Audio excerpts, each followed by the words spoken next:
Okay, recording in progress. Hello, everyone, and welcome to this year's second seminar, part of the Modern Languages seminar series at the School of Humanities, University of Westminster, London. My name is Alessandro. I teach Arabic here at the University of Westminster. I have the pleasure of welcoming Gerald Roche today for, like I said, the second of our seminars this year.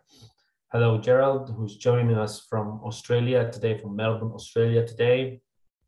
I think a very different, of course, a different time zone. So thanks very much for that. Gerald is an anthropologist and senior research fellow in the Department of Politics, Media and Philosophy at La Trobe University in Australia. His research focuses on politics of language endangerment and revitalization, with a regional focus on China, Tibet, and the transnational Himalaya.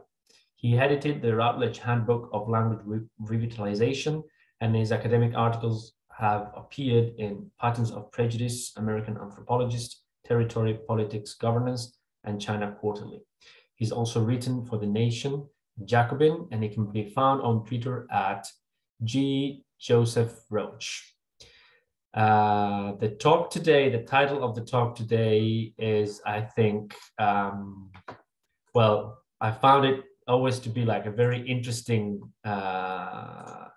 title, different from the other titles, because the title is, I had to fit it on Eventbrite because it wouldn't, the whole title wouldn't fit, but the original title was No Language, No Problem: Denialism as a Response to Advocacy for Tibetan Language Rights.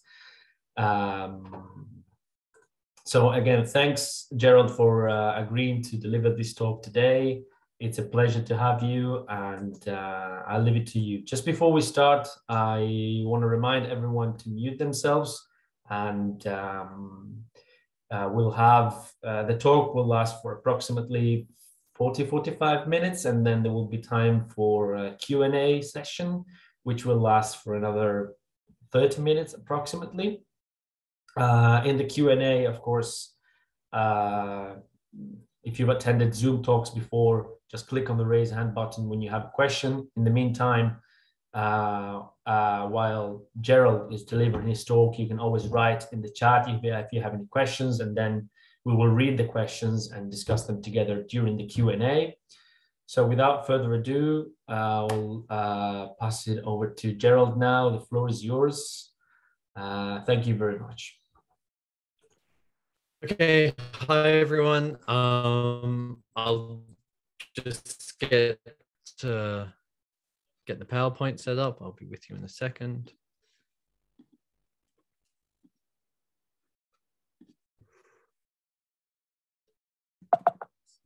Right, you can see I've been practicing. Okay. Okay, and can everyone see that okay? And you can hear me okay? Can I just have a thumbs up or a yes? Yes, perfect.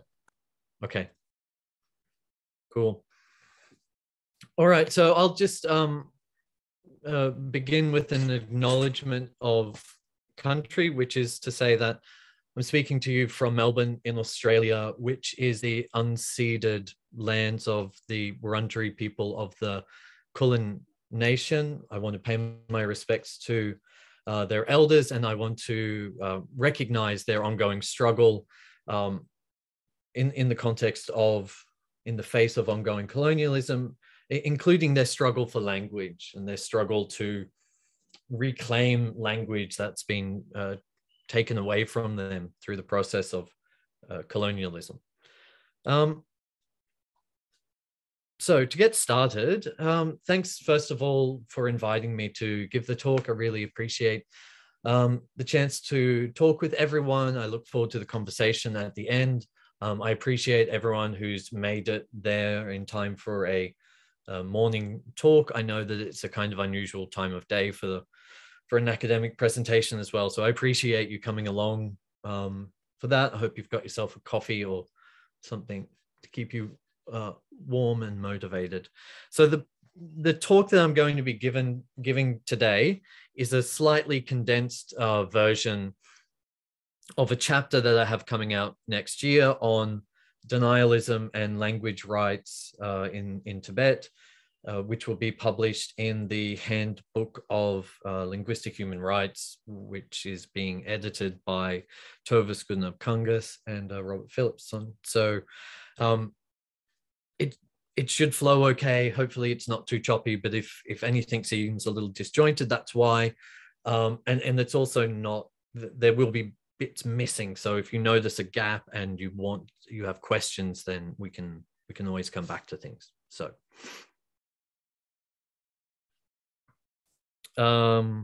quick outline. So a few words of introduction about the methodology, the theories that I'm using, my positioning relative to the topic I'm talking about.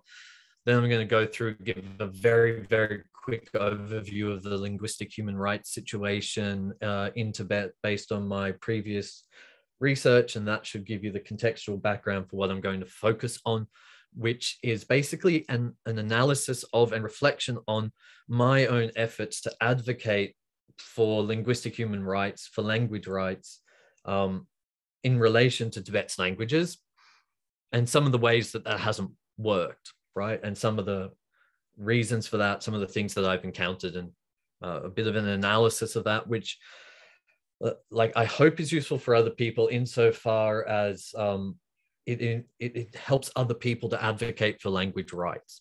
That's the ultimate goal here. Yeah, so I'm focusing on this issue of denial. I'm going to give you a typology of different types of denial. I'm going to look at the way that people do denial. I'm going to look at why they do denial a little bit as well.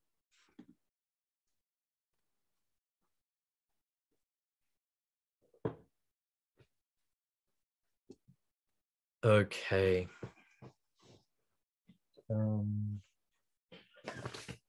Yeah. Okay. So in this talk, I'm going to discuss how my efforts to advocate for linguistic human rights as an engaged scholar have met with resistance in the form of denial from a variety of sources. So by denial, I follow scholars such as Stanley Cohen in referring to not only the refusal to acknowledge certain facts, so the denial of facts, but also the refusal to follow through with appropriate interpretations and actions on the implications of those facts. I think this case study of denial and advocacy is important because it demonstrates a significant and I think unacknowledged challenge that exists in working for linguistic human rights.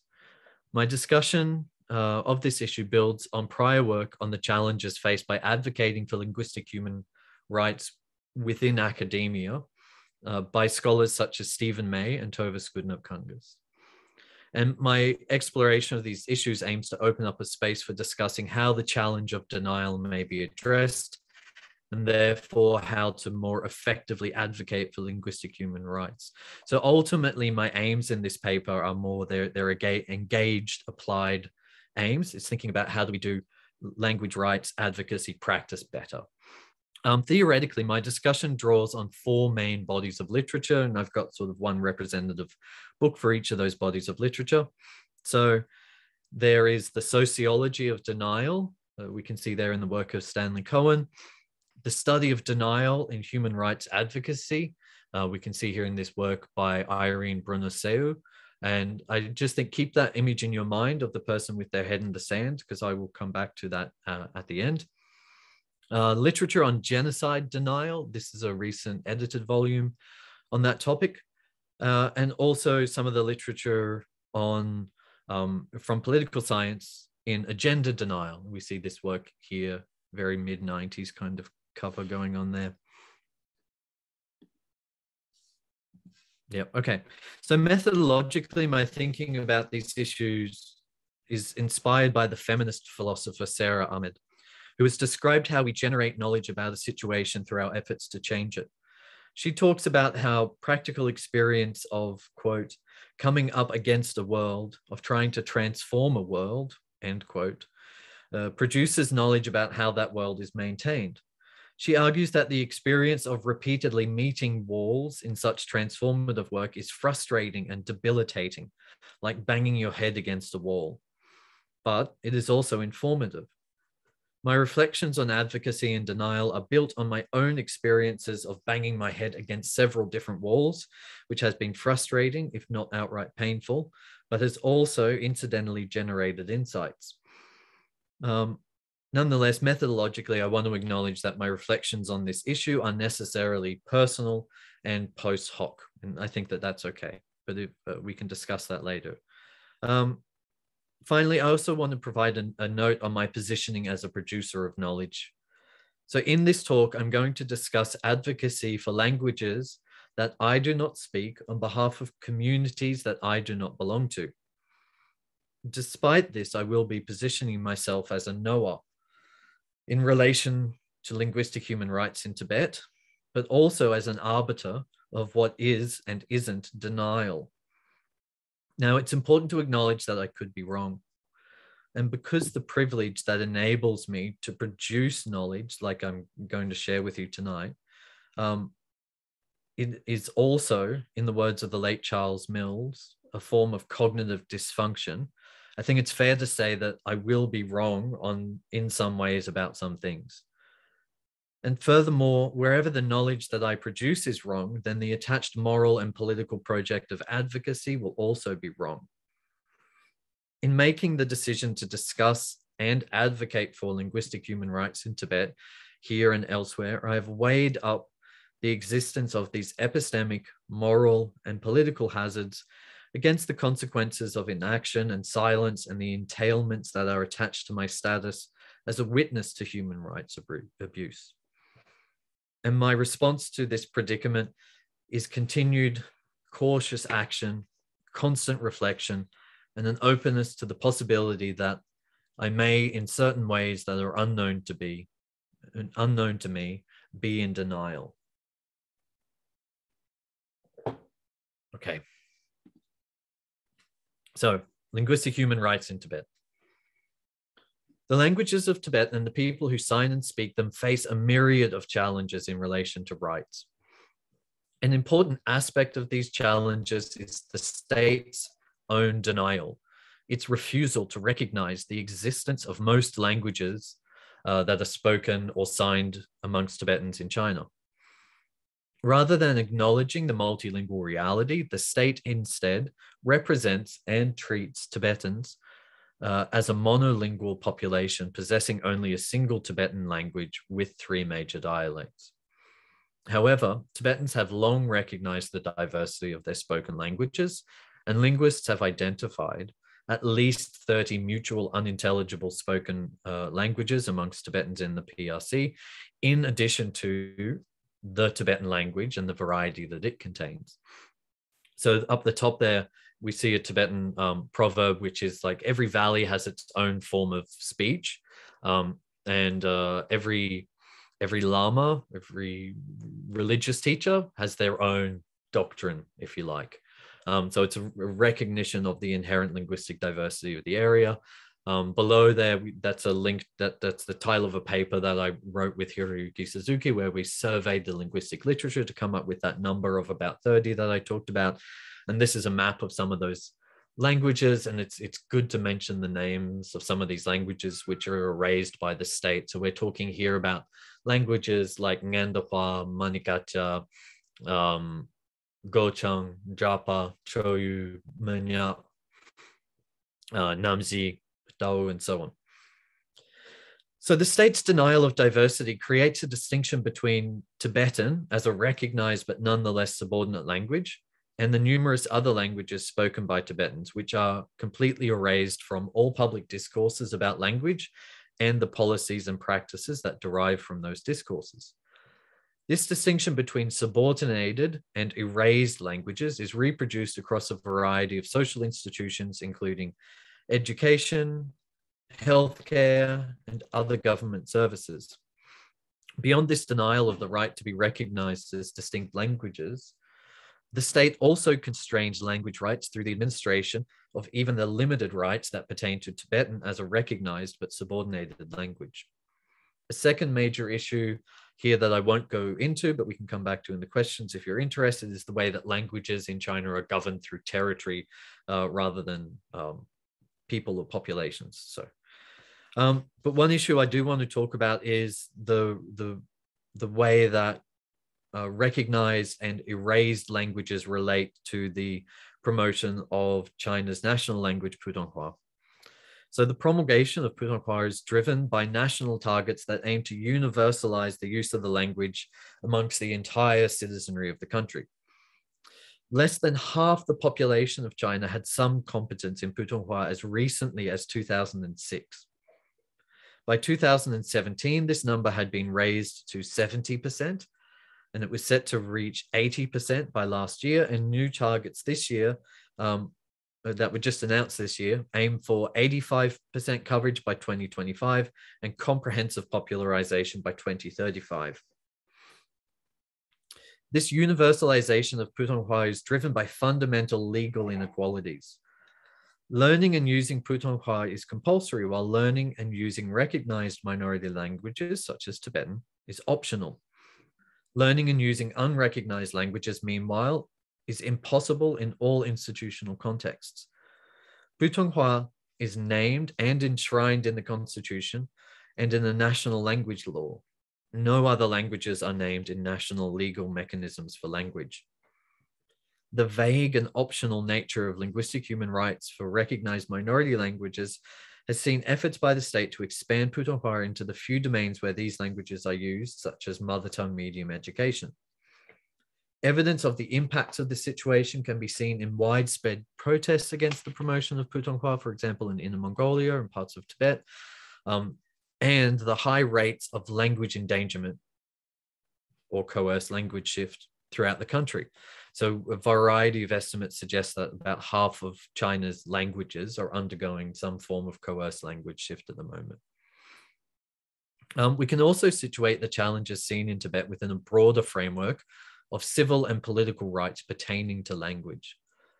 These issues manifest both domestically within the PRC and in international forums. But here I just want to focus on the domestic situation, where the denial of linguistic human rights that I've just described is compounded by a variety of political curtailments. For example, there is no democratic participatory mechanism for the recognition of languages that would enable communities to refute the state's erasure, for example, like they have in Taiwan. Even where the state does recognize the existence of a language, attempts to advocate for increased support and domain expansion are often suppressed by the state. Civil society is heavily and increasingly constrained, including the criminalization of language activism.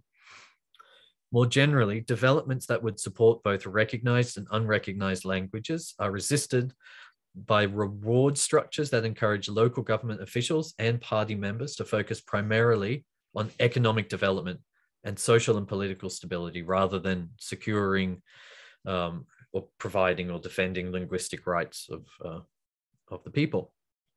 So what we see then is a complex and largely covert set of mechanisms to deny linguistic human rights in Tibet. The foundation of these mechanisms is the state's denial of the existence of most of Tibet's languages. In refusing to acknowledge this diversity, the PRC also denies Tibetans who speak and sign unrecognized languages the right to identify with their mother tongues and have their identification accepted and respected by others. At the same time, however, international critiques of the PRC's failures regarding linguistic human rights in Tibet within academia, within the media, and among advocates focus exclusively on the promotion of Putonghua at the expense of Tibetan. And unfortunately, this focus compounds rather than resists the PRC's efforts to erase unrecognized languages in Tibet and has failed to provide a meaningful critique of or any methods of resistance against the state's eliminationist program targeting these languages. Okay. And Shay, I don't have my timekeeper on me. So if I'm not sticking to time, just let me know, please. So, okay. advocating for linguistic human rights in Tibet. So given the situation described above, my attempts to intervene in the linguistic human rights situation in Tibet have focused entirely on unrecognized languages. And I've targeted the international sphere rather than the domestic sphere inside China, because I believe that civil society outside of China provides the most likely venue for recognition of the existence and plight of unrecognized languages. I've avoided advocacy within China because my experience of living and working there for 8 years suggested to me that this would be a futile pursuit and would likely endanger speakers and signers of unrecognized languages. In this part of the talk, I'll briefly outline some of the advocacy that I've undertaken in attempting to raise awareness about the existence of Tibet's unrecognized languages and the plights of their speakers and signers. And then I'll go on and talk about denial and resistance to language rights advocacy. Okay, so in my academic publications, I've primarily advocated for linguistic human rights by producing, analyzing, and presenting new empirical data on the present situation of individual languages in Tibet and on the existence and specific plight of unrecognized languages in Tibet more generally. I've explored how linguistic human rights are limited by the state, and have consistently attempted to clearly describe the likely consequences if this situation is not addressed through substantive change. So for example, in this article on linguistic human rights in Tibet, I conclude that a continuation of the current situation will, this is a quote, will amount to the continued deprivation of the right to have language rights for the speakers and signers of Tibet's minoritized languages, leading to the ongoing oppression and likely elimination of these languages. And basically in everything I've ever written about this topic for the past 7 years now, I've made similar statements explicitly describing the likely consequences of inaction for the speakers and signers of unrecognized languages in Tibet. So I try to have an advocacy role embedded in all of my scholarship, a call to action to do something and make clear what the consequences of inaction are. But in addition to publishing academic articles, I've also spoken publicly about the plight of Tibet's unrecognized languages in a variety of other forums. So I've given podcast interviews, I've spoken with journalists from the New York Times, Wall Street Journal, Globe and Times, CNN, Al Jazeera, Reuters, and others. I've given public lectures at universities and other venues. I've presented at conferences and workshops, and my published work is, I've also published work in accessible, non-academic formats, including online commentary and op-eds. And I also talk about these issues of Tibetan language politics on social media, including Facebook and Twitter. So Facebook, you can see here, I've got a dedicated page for talking about these languages. So most of these activities fit under the rubric of advocacy as awareness raising. They aim to draw attention to a particular issue, disseminate knowledge about it, and suggest actions for people to take. I've also undertaken more targeted, directed advocacy, contacting individuals and organizations and asking them to undertake specific actions. So as one example, I developed a set of basic style guides for writing about Tibetan language issues in a way that doesn't erase linguistic diversity. And then I contacted several different language and social justice organizations and asked them to endorse the guidelines. So that's an example of a kind of targeted activity that I've undertaken in addition to awareness raising. I've also reached out directly to specific organizations and asked them to publicly acknowledge the existence of Tibet's unrecognized languages. And I've asked them to consider formulating campaigns that would specifically address the challenges faced by the people who speak and sign those languages. And in all of this work, I have encountered denial, not simply a refusal to acknowledge facts established with evidence, though there's plenty of that, but also a refusal to follow through with appropriate interpretations of and actions related to those facts. And this denial has taken various forms: social media comments, peer review feedback on academic articles, questions and comments at public lectures and conference presentations, conversations and correspondence with representations of advocacy organizations, and private conversations with friends, colleagues, and enemies. So that's the source of the information I'm going to be talking about tonight. So just a few words. The experiences I'm talking about span roughly mid-2014 to mid-2020, which is when I finished writing this, and many of the statements that I'm going to be talking about were made in public and are publicly available. But I generally don't present the statements as quotes or as images, and I avoid identifying the specific people because I think that it would be in bad faith to do that. And my interest is in continuing dialogue and working towards meaningful advocacy for those unrecognized languages. So, denial, a typology. So here I want to use Stanley Cohen's threefold division of denial into literal, interpretive, and implicatory denial, and then I'll apply it to the situation of linguistic human rights in Tibet based on the experiences I've just talked about. So literal denial is, quote, the assertion that something did not happen or is not true. That's from Stanley Cohen. This is denial in the most direct and mundane sense of the word, and this is what most people think of when they think of denial.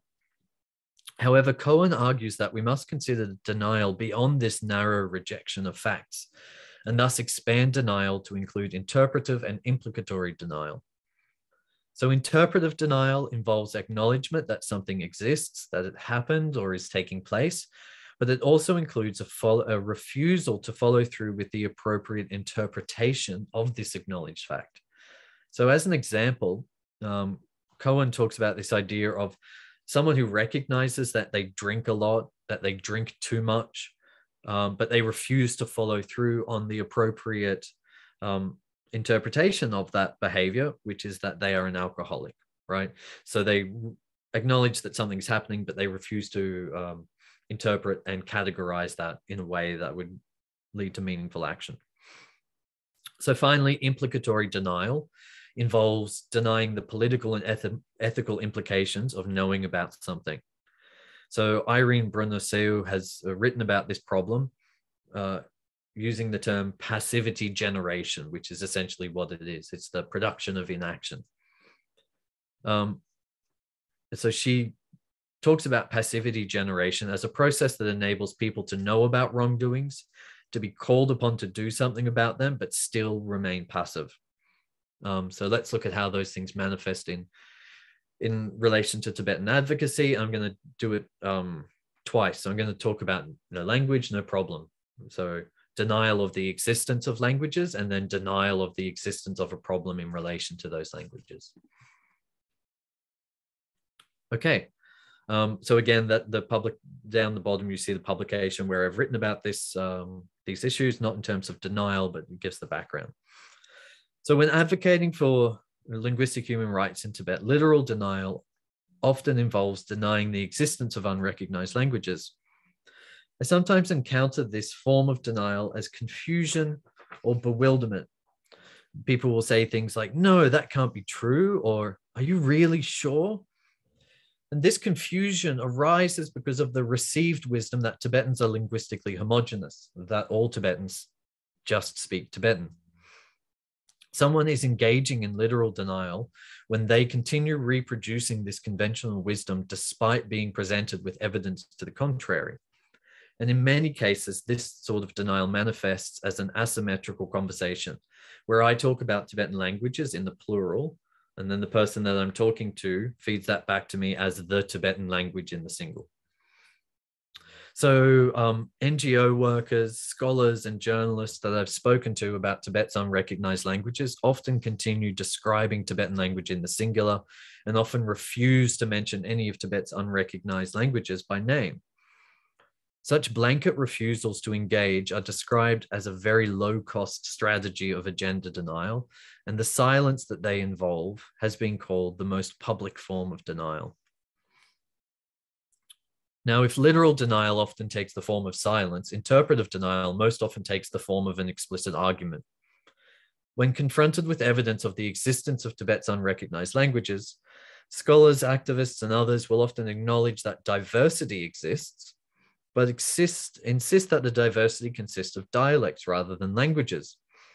Such dialectization is a common strategy for refusing linguistic human rights in Tibet, elsewhere generally, right? So for example, Kurdish has been presented as a dialect of both Turkish and Persian by different states in order to deny it the rights of that attach to a status of language. And although this kind of thing is the subject of endless debate and shoulder shrugging, the distinction between language and dialect is important politically, because to deny something the status of language is essentially to deny it the right to have rights. So no language, no rights. I've repeatedly encountered claims that Tibet's unrecognized languages are not in fact languages. At one academic conference, I outlined the impacts of failing to recognize the existence of Tibet's unrecognized languages, and someone at the panel replied with a version of Max Weinrich's witticism, "A language is a dialect with an army and a navy." And this is a statement which I've heard more times than I could have ever wished to. The deployment of this witticism typically demonstrates an argument made by Alexander Maxwell in his paper called "When Theory is a Joke," which is a fantastic piece of writing. In this article, he argues that this phrase about army, dialect, navy, etc., he argues that this phrase primarily serves to deflate and defer discussions about the political nature of the language-dialect distinction, rather than to acknowledge and promote the need for debate. This witticism thus acts as a rhetorical buffer that aims to reinterpret the language-dialect distinction as arbitrary and hence politically insignificant, rather than a significant and profoundly consequential point of political contention. So often interpretive denial regarding the language-dialect distinction takes much more blunt forms. So as one example, I ended up at a workshop, seated across the table from someone, just repeating language dialects until the moderators interrupted us. When I privately pointed, in another instance, a senior figure in the Tibetan advocacy group repeatedly on social media referred to dialects when discussing the unrecognized languages of Tibet. And when I privately pointed out to this person that they were actually describing languages, they replied that they were, and this is the only direct quote I'll use, they said they were okay with knowing that there are views on this. Meanwhile, in academic peer review processes, regardless of how much reference to the linguistic literature I provide, and no matter how much testimony I can provide from speakers, I'm still consistently requested to justify the existence of certain languages as languages. Okay, what about implicatory denial? As outlined above, my work has consistently drawn attention to the harmful consequences of the current status quo. Nonetheless, there has been little to no follow-through with actions that would change this situation, and when change has taken place, it has been deliberately minimal. Two examples of such minimal change will help demonstrate what I mean. So in one case, I met with representatives of a Tibetan advocacy group and gave a presentation on my research into unrecognized languages. I emphasized the importance of recognizing the distinction, the existence of these languages.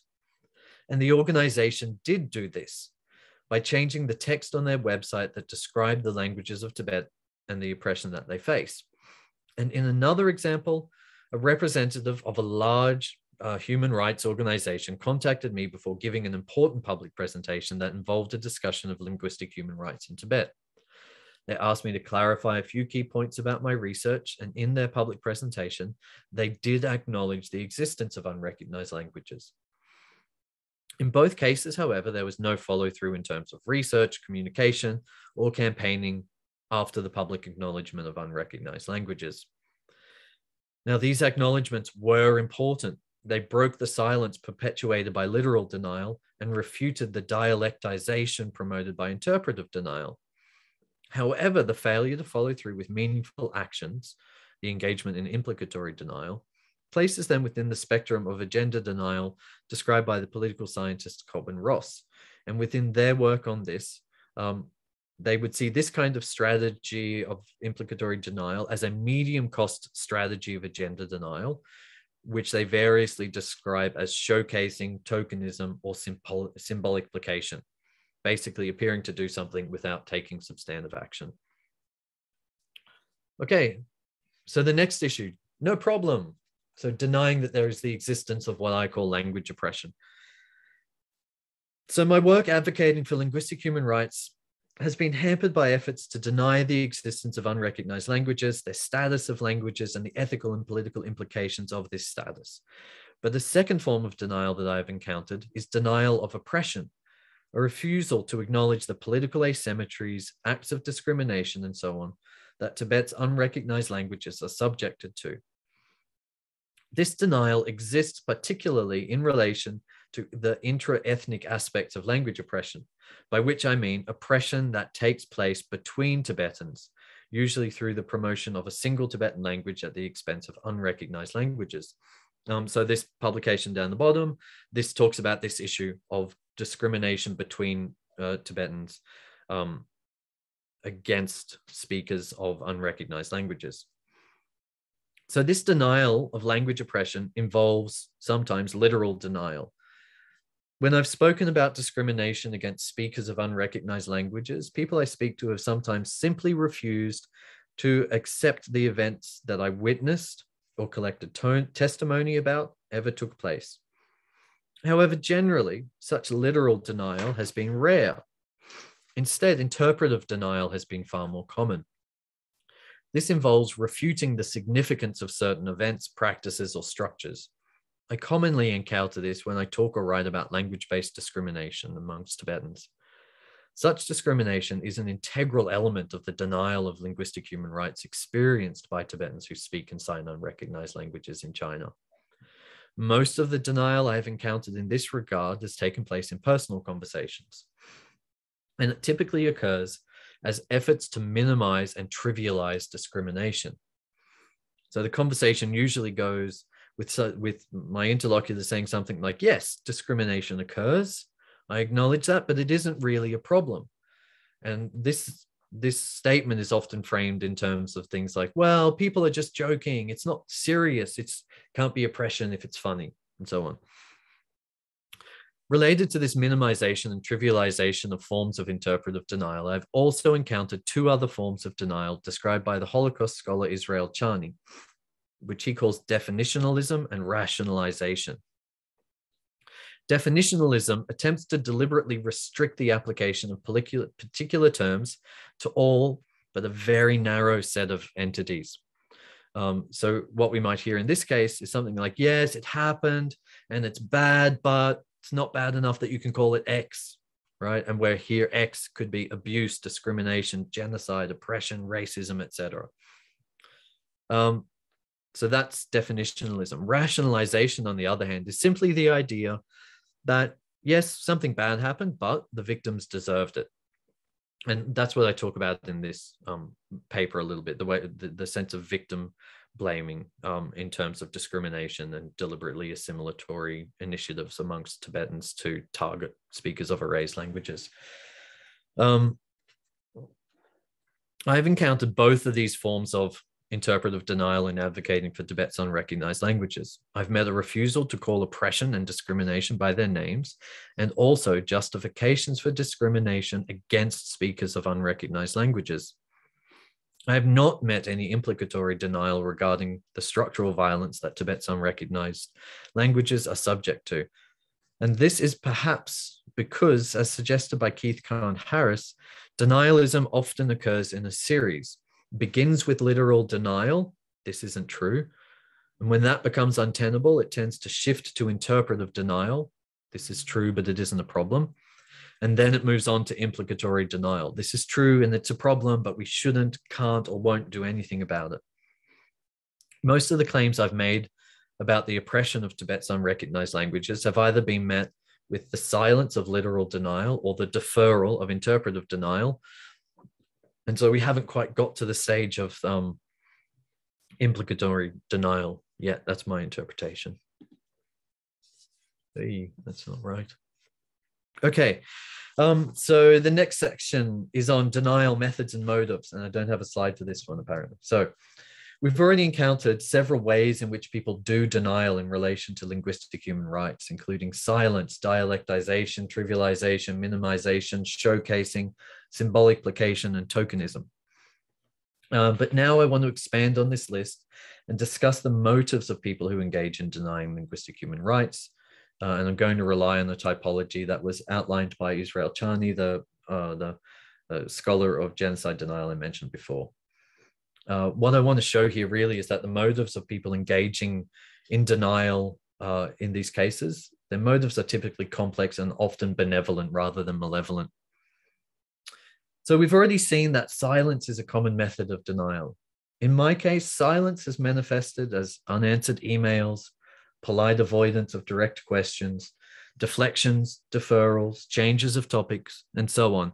A repeated refusal to enter into dialogue about Tibet's unrecognized languages.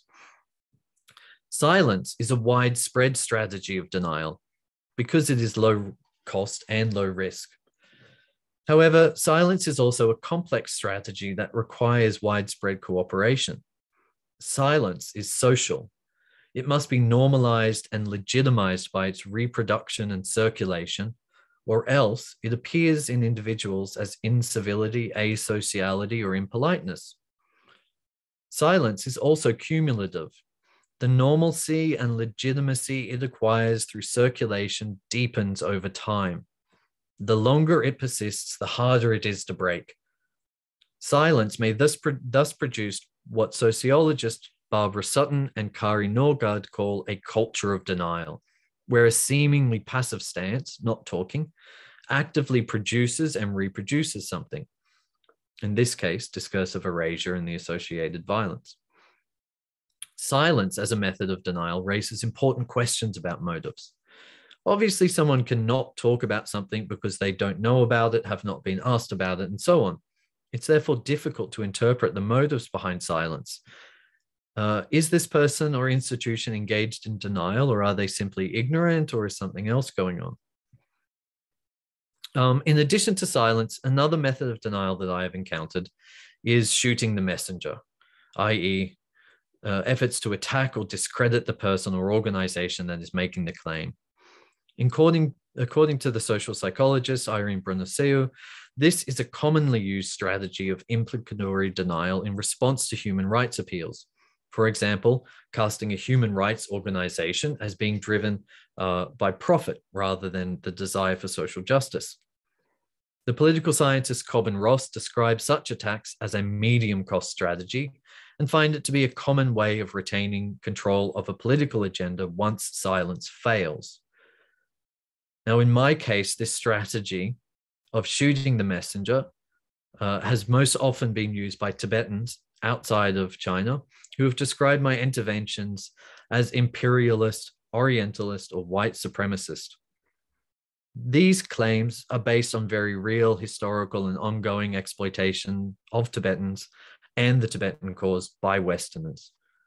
These efforts include not just the exploitation of the Tibetan plight to meet geopolitical goals of the USA and other countries, but also the racist and orientalist history of Tibetan studies. Efforts to describe my advocacy of linguistic human rights as imperialist and so on emerge from this context. They're motivated primarily by a desire to protect and promote a cherished Tibetan identity that is not only under assault from colonialism within China, but also suffers the added insult of global geopolitical exploitation and Orientalist malrepresentation. Often, efforts to engage in benevolent denial aim to shift the focus from the specific language that I'm discussing or the category of Tibet's unrecognized languages as a whole to something else. These efforts include, for example, advice that I should focus advocacy on exposing how Putonghua is promoted in the education system, or it is suggested that I give equal attention to the fate of all Tibetan languages in China, including the state-recognized standard Tibetan language represented by the written language. Now, although well-intentioned, these efforts inevitably attempt to shift focus away from unrecognized languages and the unique predicament of erasure that they face. Israel Chani has discussed how this kind of benevolent denial is widespread in relation to genocide. And it's particularly difficult to deal with because unlike malevolent denial, This is a quote from him. Many of the deniers are not committed propagandists or hate mongers.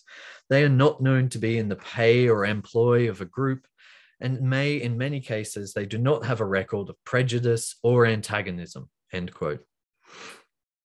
Often such deniers are motivated by an impulse for clarification, the strict policing of terminology, or simply the desire to be seen as good people.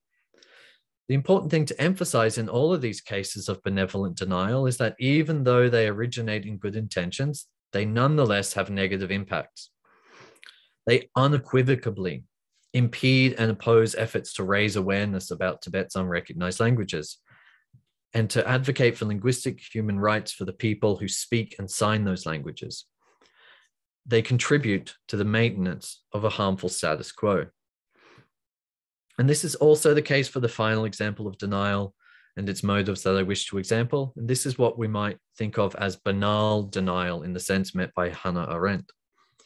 This is the argument that advocating for Tibet's unrecognized languages is beyond the purview of a particular organization, or that it's within their purview but cannot be aligned with their current strategic objectives and campaigning priorities and so on. Cobb and Roche identify this limiting of institutional authority as a common medium-cost strategy of agenda denial, along with symbolic placation, showcasing, tokenism, and shooting the messenger. So that's the kind of the bundle of medium-cost denial strategies.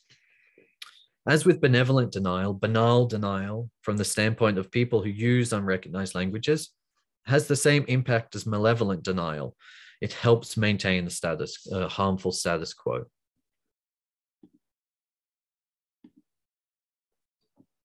Okay. Yep, I'm just going to the conclusion now. So hopefully not too long. All right, so I want to present three reflections in the conclusion, one conceptual and two practical about denial. Okay, so the first one relates to this picture sign guy there on the street. This first reflection, the conceptual one, relates to what I now think of as the progressive teleological model of rights advocacy. This is the idea that advocacy consists of gathering evidence, crafting recommendations, presenting them to relevant parties in compelling ways, and then standing back while positive change unfolds, driven by ethical, rational actors who work against but are not driven by a world saturated by power and whose primary limitation to achieving justice is an absence of facts. So here we see this guy who's standing up there on the corner. That's your sort of naive, liberal, progressive, teleological, human rights advocator. If you know, everything else will follow on from that. I think it's fair to say that this model of advocacy is naive, and also that I was naive for holding it. But I also think that it's accurate to say that this model of advocacy is the product of hegemony, that it is produced and reproduced by power as common sense. So I don't think we should really be surprised or discouraged when anyone advocating for anything holds to this progressive teleological model of advocacy. We shouldn't dismiss them for their naivety. But nonetheless, I do think that some degree of disillusionment with this model is essential for anyone seeking to engage in advocacy, including those who wish to engage in advocacy for linguistic human rights. Because inevitably, engaging in some degree of advocacy realpolitik is necessary, and this includes confronting denial, which brings me to my two practical points regarding how we address denial. So my first recommendation is based on Keith Kahn Harris's distinction between denial on the one hand and denialism and denialists on the other. So he describes denial as a universal practice that all people engage in to varying extents. Denialism, meanwhile, is a commitment to deliberate, public, and contrarian denial. To be a denialist is to take on denial as an identity. It entails sheer audacity and a degree of commitment that can only be generated by intense determination and desire. Whereas any engagement with denialists tend to entrench them in their position, people engaging in mere denial can be convinced by more evidence, by new evidence, by different arguments, and by social disapproval. So when seeking to undertake linguistic human rights advocacy, learning to distinguish between the two, between denial and denialism, can be useful. And so I've come back to this image of like the head in the sand. If you Google denialism or denial or denialist, these are the pictures that you get. Someone ignoring the facts, right? The denialist is not actually doing that. Denialists are, they're typified by someone who stands up boldly in the middle of a crowd to speak, right? They're not putting their head in the sand. They're standing on a soapbox instead. Last point. The second practical point concerns what Stanley Cohen calls the opposite of denial, which is acknowledgement.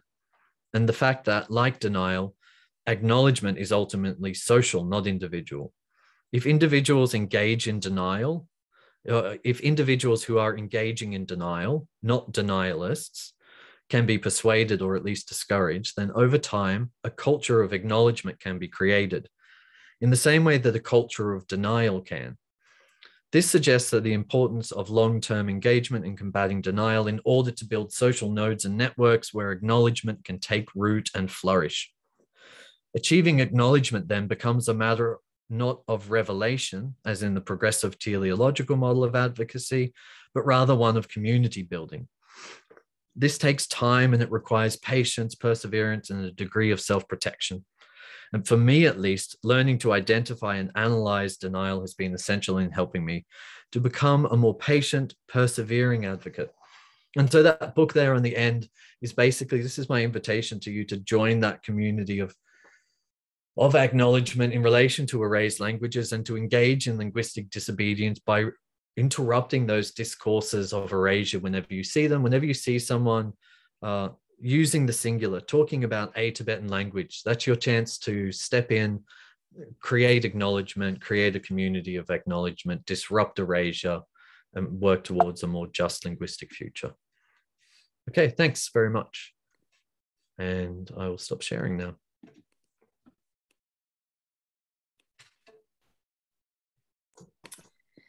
Thank you, Gerald. Thank you very much. That was extremely interesting. I will now open the floor for Q&A. So if anyone has any questions, please feel free to ask. You can click on the raise hand button to kind of book a slot to ask a question, but Saskia, I think, has a question. So you mentioned, you mentioned a sign in Tibet. Could you expand on that as a language, please? Also, and on the back of my comment, to what extent do you think speakers of these languages are complicit in the denialism? I don't know if you read the question, not the question, but the comment I posted in the chat.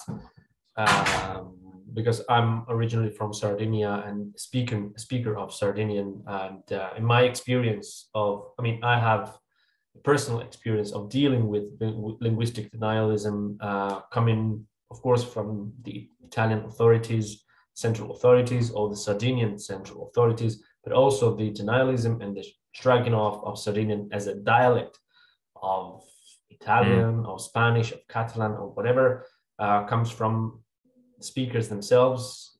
People who employ this language extensively in their daily lives, but put forward and reinforce and perpetuate that hegemonic view of Sardinian as lesser, being, a less important language. So this was Saskia's comment. Saskia, if you want, you can always unmute yourself and add to that. And then Iker, thanks for the fascinating work. I would like to ask you about your opinion on criticism from critical social linguistic approaches to the notion of language linguistic rights and their argument for sociolinguistic not to engage with right discourses. How do you see this criticism for the Tibetan contest? And then thanks from Petros, but he has to leave and I have to leave in a few minutes as well. But these are the questions in the chat. Yep. Again, if you're still here, Saskia or everyone else, or Iker as well, you can always unmute yourself and join the conversation with Gerald.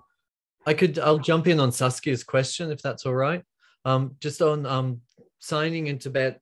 So there's a scholar, Theresia Hofer, who works on Tibetan Sign Language, who does really excellent work with those communities, and I'd be happy to refer anyone to her work, but basically she describes a situation where you have numerous kind of like village or house sign languages which emerge ad hoc, but then there has been efforts in recent years to standardize a single Tibetan language, mostly in Lhasa, the capital of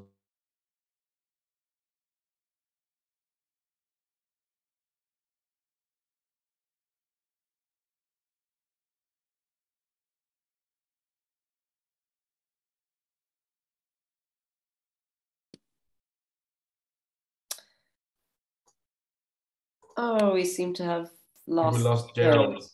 Yeah.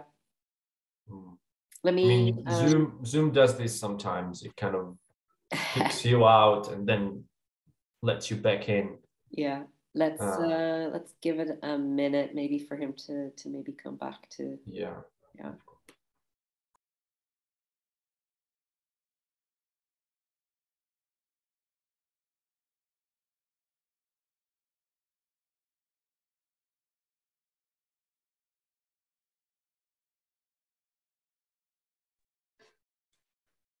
Sorry, can everyone hear me? That's just my bad. Yes, we can hear you, connection. Gerald. Yeah. I think it happens to everyone. I think it's one of the downsides of using Zoom. It tends to kind of kick participants out without prior notice. But please continue. Yeah, so basically Tibetan Sign Language exists, and it's a recently emergent phenomenon, restricted only to a single city, but its existence is very tenuous because the state prefers to promote a single Chinese sign language across the entire country, and it underfunds and undersupports Tibetan Sign Language and its development. So very precarious. Regarding the question of like the extent to which the speakers of these unrecognized languages are complicit in their own oppression to some extent, like absolutely there's some extent to which their own actions and ideologies contribute to the ongoing oppression.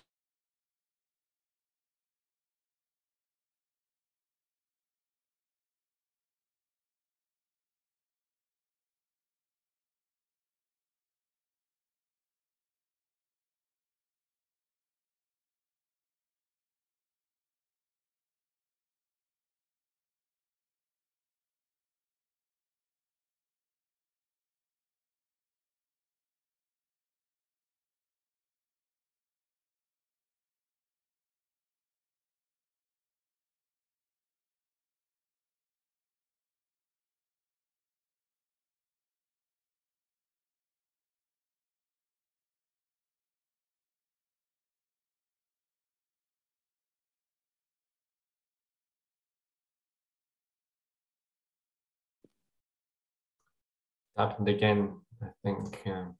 Yeah, I think I think we're having problems again. Let's give it one more time, one more chance, and yeah, I can take over the moderation, Alessandra, if you need to go. Okay, Gerald, you're back. Hey, I'm back. Sorry, I keep on. Yeah. Anyway, there's not much I can do about it. I don't know how far we got into the answer, but basically, I would say that absolutely this is part of it. But I think that we have to take a like a sympathetic stance, but also a politically engaged stance where we see that complicity as a product of the severe restriction on choice that is imposed by power. So when I talk about, for example, minimization and trivialization, that is something that all the speakers of these languages that I've worked with also do, right? It's like, yes, they beat me.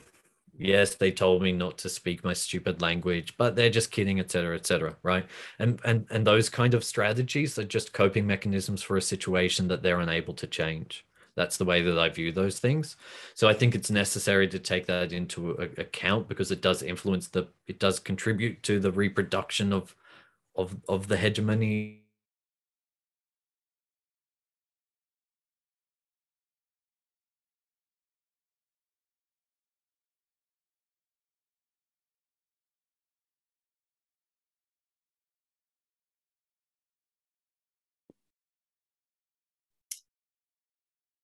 oh, Gerald, I think we've. If you can hear me, I've frozen again. Let's maybe try and log out and log back in again. We'll give you a moment. Try and sort out your connection.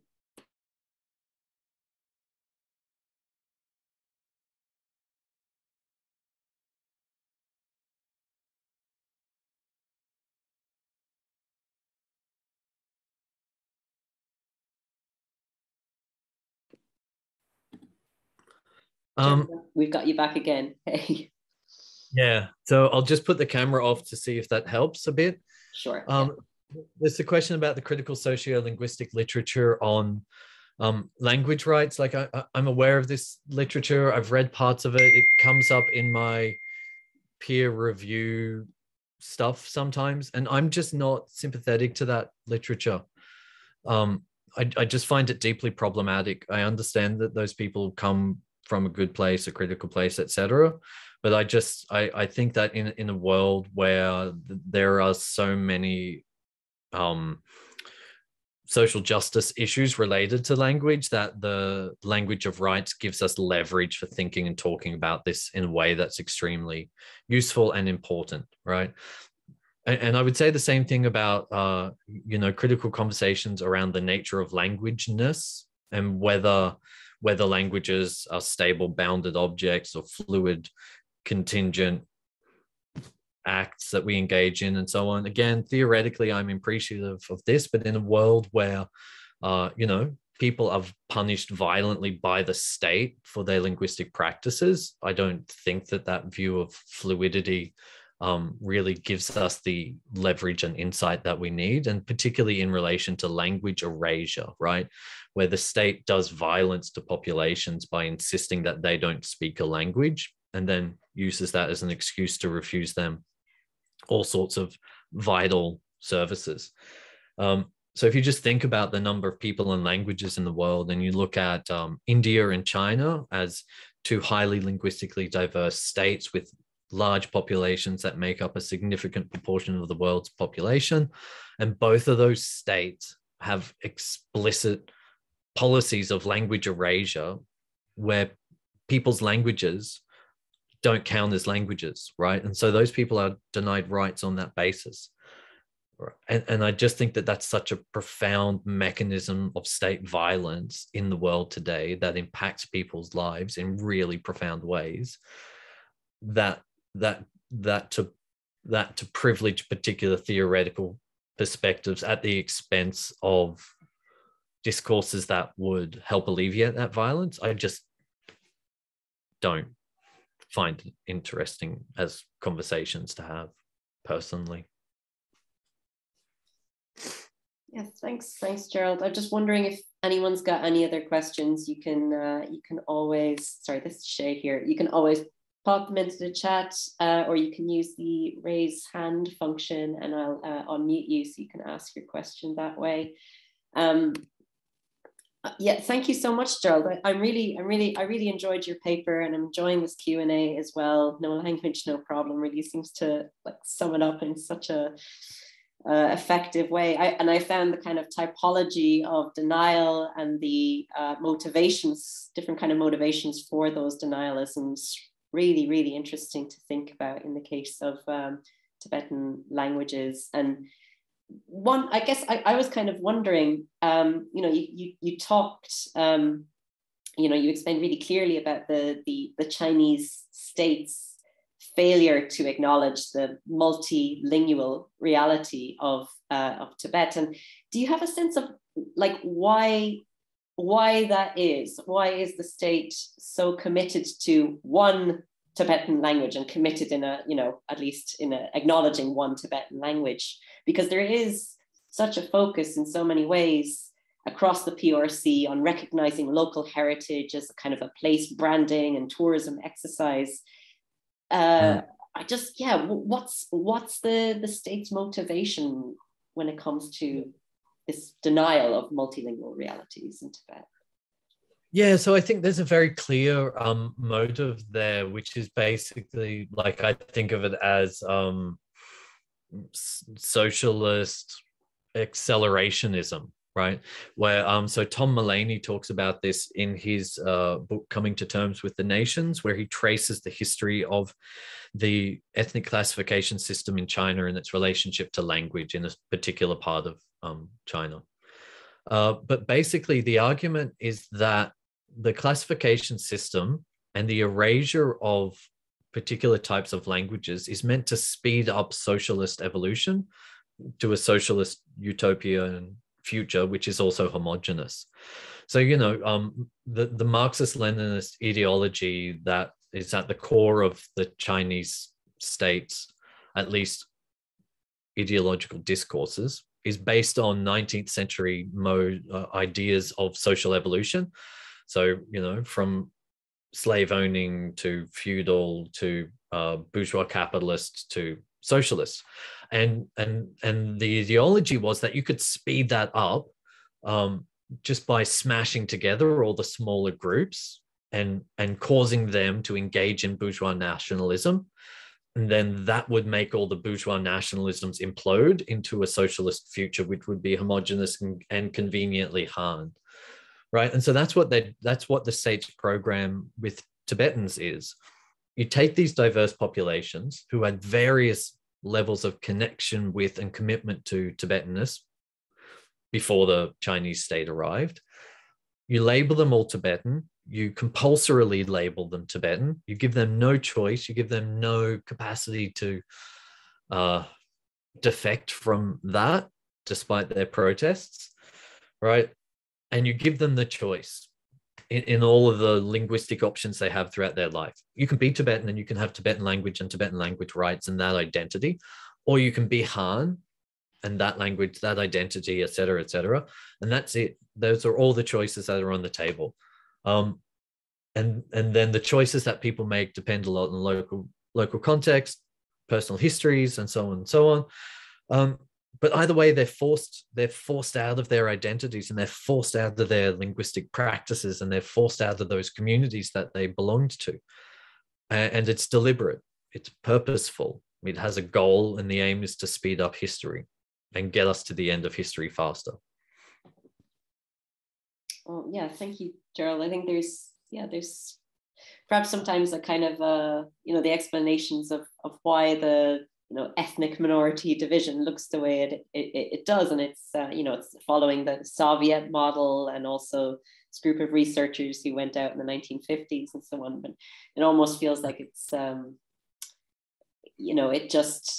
there was like a willingness to recognize different groups and different languages, but the purposeful and deliberate attempt to speed up socialist modernization by kind of only recognizing one Tibetan language, for example, I think is an important point that we maybe don't recognize as much as we should in Chinese studies and in other fields.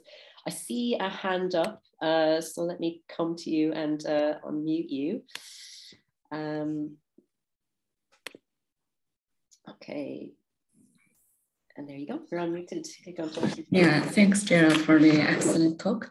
Yeah, just to follow up on this, I mean, homogeneity is certainly a big theme, and it's. But in the case of, for example, in some minorities, division is also done purposefully too. This kind of purposeful differentiation of certain language groups. And for example, I thought about Dagur. It's a kind of Mongolic language, but it's in northeastern. Some of them are living in northeastern Chinese provinces, some of them in northeastern Hulunbuir region in Inner Mongolia, bordering with those northeastern provinces in Russia too. So in that case, in 1950s, but I forgot exactly which year, the state recognized Dagur as a separate language group or ethnic groups, because the Dagur intellectuals also actively advocated for that at that time. And from the state's perspective, of course, it is to I think Gerald is gone. Okay. Yeah, from the state's perspective, it is, of course, it's quite convenient for them to put them into different groups. So sorry, Gaguntul, would you mind pausing just for a moment so that Gerald can hopefully sign in again and can hear your full question, because I feel like you're making a really interesting point, and I'd really like to. Yeah, I think I'll just type it later. You can check it out more if you're interested. It's like Dagur. It's yeah, and they are recognized in 1950s. Mm-hmm. Yeah, just maybe pause for a few seconds, and we'll see if we can get Gerald back in.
Ah, there we go, Gerald. We've got you back.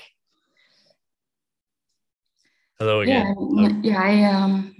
I'm not expert in like Tagore language either, but I'm just saying like sometimes this kind of differentiation or division of certain language groups into several different groups is also carried out by the state and supported as long as that serves these certain purposes. I mean, that's also one of the ways to look at this. Yeah. I mean, one thing that I've observed, so I can't go back to China anymore, but one thing that I started to observe when I was still able to go back there was this kind of like neoliberal marketization of particular forms of language in Tibet, particularly through song. So I've written an article about this where Tibetan language song was a very important political initiative from 2008 onwards. And that precluded not only the use of Chinese, but also the use of unrecognized languages in song. But then, like maybe around 2018 or so, in Chengdu in particularly, there were this emergence of a scene of array of unrecognized languages being used in song.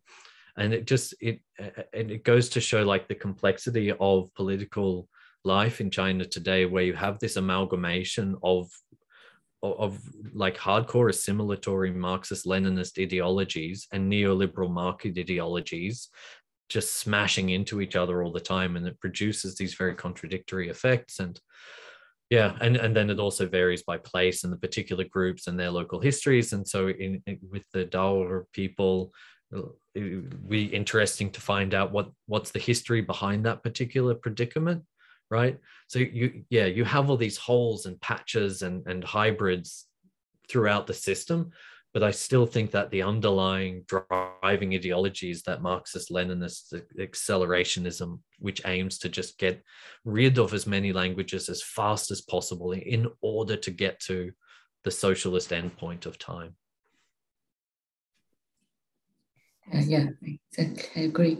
I wanted to ask one question about, because I heard quite a lot of debates about this multilingualism within Tibet and those.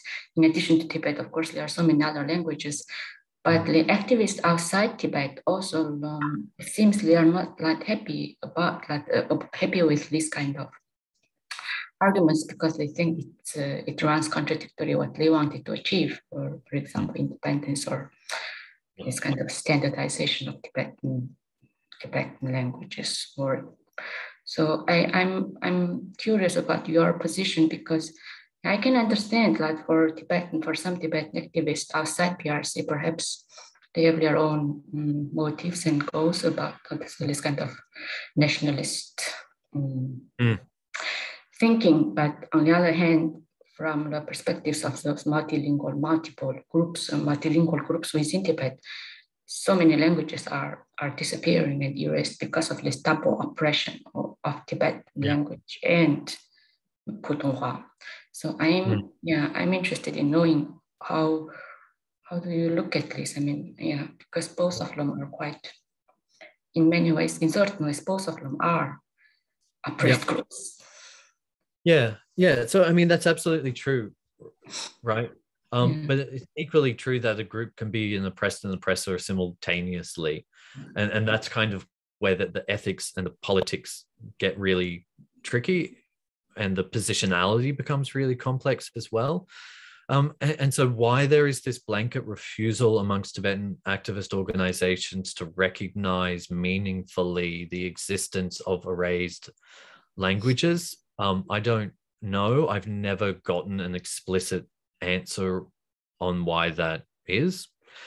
And I can assume and guess, but I would rather not. But in terms of like how I relate myself to those problems, the way that I think of this is through there's a really excellent text, the Combahee River Collective Statement. If you've never read it, I think it's a foundational political text for our times, right? And it's an exemplification, an explication of this idea of standpoint theory as a mode of analyzing a political system of domination.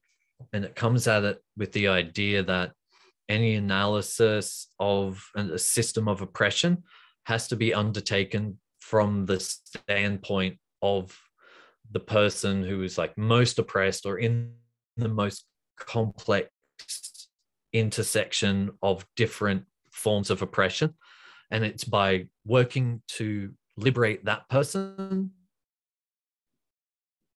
that you can most effectively dismantle the entire system of oppression. Right? That's the idea. And this is my thinking about understanding language politics in China as well, is that you look for the people who are kind of at the sharp end of the wedge of the system. And it's those people who speak erased languages. And if you address their predicament, you address everyone's predicament, right? That's how you dismantle the system from that perspective, because then everyone from that point up is free. If the debate just focuses on gaining equal status for Tibetan vis-a-vis Putonghua, that leaves the predicament of 250,000 Tibetans approximately exactly the same as it was before, which is a state of complete denial of their existence and their right to have linguistic rights. So that's my stance, and that's the theory that informs it. And it's not always an easy position to maintain, but I try to. Yeah, so hopefully that answers your question. Thank you. Thanks so much. I'll check out the work you mentioned. Thanks. Excellent. Okay. So yeah, thank you everyone for all of your great questions. I don't know if anyone has any final questions. Maybe we could take a last question before we close the discussion for this morning. Any other last questions? I mean, I might abuse my power and ask one if no one else has got any further questions. Go ahead. Perfect. Yeah, I really enjoyed this question about Tibetan kind of, I guess, complicity, I suppose, in the marginalization and yeah, the kind of, it really reminds me of, Emily Ye, who wrote this fantastic book for anyone who hasn't read Emily Ye's work, Taming Tibet, Landscape Transformation and the Gift of Chinese Development. And it's really talking about the kind of how Tibetans are recruited into this project of their own marginalization, and it makes me think a little bit about that. The question I actually wanted to ask, I mean, I know Gerald, like me, you maybe spend a lot of time on Twitter talking about these things, and I don't know how much of this is a Twitter discourse and how much it exists beyond that, but it really strikes me at the moment that that language has become a kind of a cornerstone in the broader denialism of state oppression in Tibet. Yeah. So it seems like denying that language oppression and the various kinds of denial that take place that you outlined. That's become a really important part of the broader discourses by people who are supportive or sympathetic or, you know, even apologists for the Chinese state. It feels like Tibetan language and also Uyghur language as well, lots of parallels between the two. Does that sound about right to you? Is that your impression? Yeah, it's absolutely right. And so so we're talking about tankies, right? I don't know if people are familiar with the terminology. Tankies are like typically Westerners, dedicated Marxist-Leninists who will support repressive authoritarian states as a critique of US empire, right? And so tankies on Twitter will support the Chinese state in the genocide against Uyghurs and in the oppression of Tibetan peoples and in the denial of their linguistic rights as part of their ideological commitment to Marxist-Leninism, right?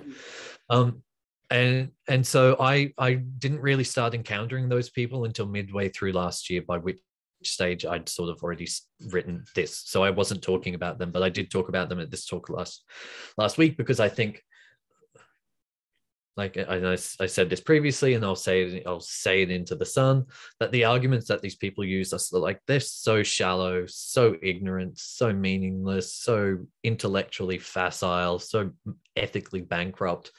They're not worth engaging with. They're an example of what I call, you know, denialists, right? It's audacious. You just get up and lie, right? So I don't really engage with them very much.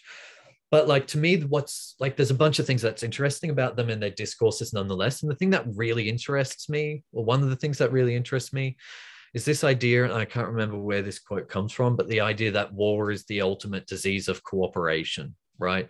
And you see that in the reproduction of discursive erasure, in the way that tankies will fight with Tibetan rights activists, and they will both reproduce the same discursive erasure of unrecognized languages.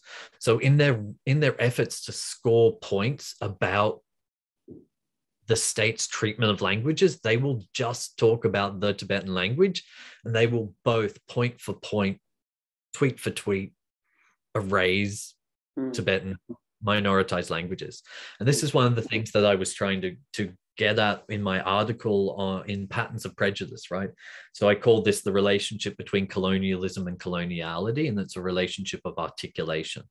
So it's articulated in those two political projects, despite being ideologically opposed, are joined together in a united structure of power that, from the standpoint of speakers of minoritized languages, both serves the same purpose. So you end up with these weird perverse solidarities between like anti-China advocates and pro-China Marxist Leninists, Tibet advocates, the state, the US State Department, right? On the surface, they're all at war with each other, but the deeper structure of that conflict, the disease of cooperation that is underneath that, is for the speakers of Tibet's minoritized languages. It's all the same discourse. It's all the same erasure, right? And that's where you get this interesting like social reproduction of silence, because all of that noise that's been generated by this debate is just ramping up the silence about erased languages to 11, right? The louder they argue, the more silence gets produced. And it's like, and if you want to know why you don't see Tibetans who speak these languages talking about this stuff publicly, like that's why, because the erasure is so profound and so continuous, and the denial so immediate and violent, that for those people to step into those spaces and talk about that stuff is so unsafe for them, right? It's just really unsafe. So yeah, so it's interesting, this new tanky discourse that focuses on language. It is really interesting, and it is something novel in the way that you just have Americans now gunning for oppression of Tibetan people in a way that, like, historically it has happened before. Emily Yeh wrote a really good article about it in relation to the 2008 uprising, and there's other articles. So, but what's interesting is that it's just a continuity of the same erasure. Excellent, excellent. Yeah, thank you so much, Gerald. That was really informative and insightful and intellectually stimulating as well. It was a really great talk, and I've really enjoyed this Q&A as well. So thank you for the invitation again. Hey, I really appreciate being here and being able to talk with everyone. It's really nice. Pleasure. Yeah, it's been an absolute pleasure to have you part of the Modern Languages Research Seminar Series and here at the University of Westminster as well. And thank you to everyone for joining us today. Thank you for all the great comments and questions. It's been great to have you all. And do look out for the next events in the seminar series as well. Some really great talks coming up on languages around the world. So thanks very much, and looking forward to seeing you all again soon. So on that note, I will stop the recording.